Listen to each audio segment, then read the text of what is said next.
Joining us right now is Florida Congressman and retired Lieutenant Colonel Alan West. He's in Boynton Beach on the other side of Florida from us. Good morning to you, Congressman.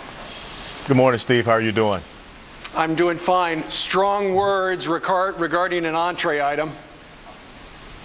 Well, I think they're very appropriate words. The conversation that Neil Cavuto and I were having Saturday morning was all about the president's likability in opposition to Mitt Romney.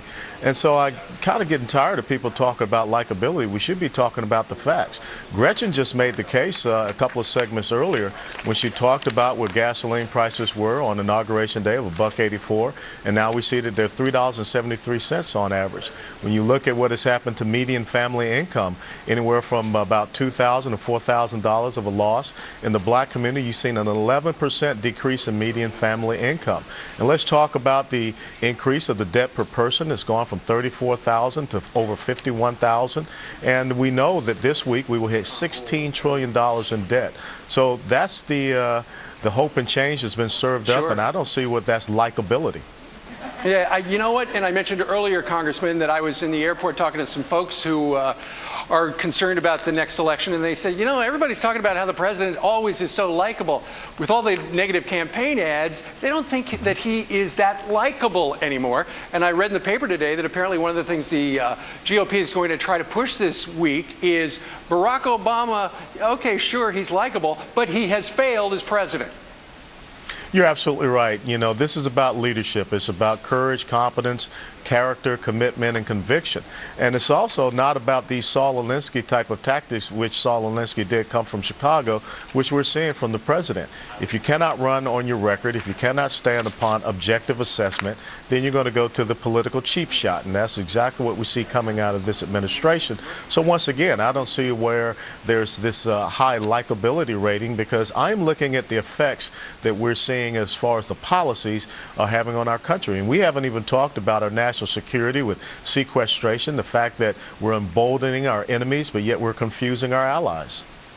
Yeah, that's a good point. I mean, if we were basing who the president is on likability, Regis Philbin would have been elected many, many years ago, but that's not what we vote on.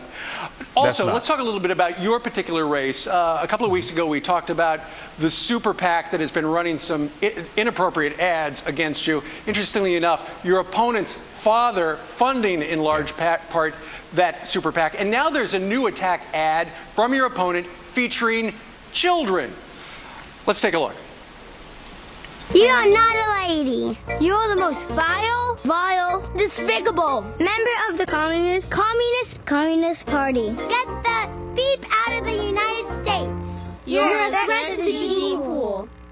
Alan West said all these things and worse. But bullying and name-calling has no place in the playground or in Congress. I'm Patrick Murphy, and I approve this message. Okay, so it looks like they hired some kids to simply parrot what some adults have said in the past regarding you. How do you feel about that? Yeah. Well, first of all, again, that goes back to the fact that when you're inept and you're incompetent and you can't talk about the issues, you're going to go out and exploit our children.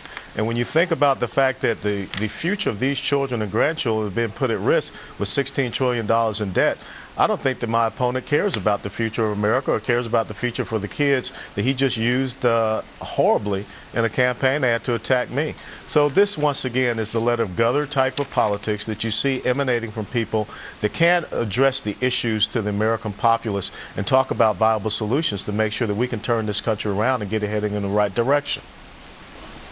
Regarding that particular, your response, the campaign opposite you said this: it's remarkable that Alan West thinks the things he says as a congressman are so inappropriate that children can't even say them.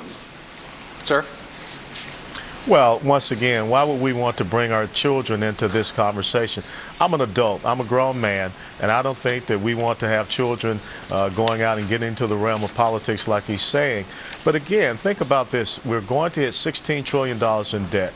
Each one of those children that Patrick Murphy used in that ad has $51,000 of debt on their head. That's the case that we need to be talking about.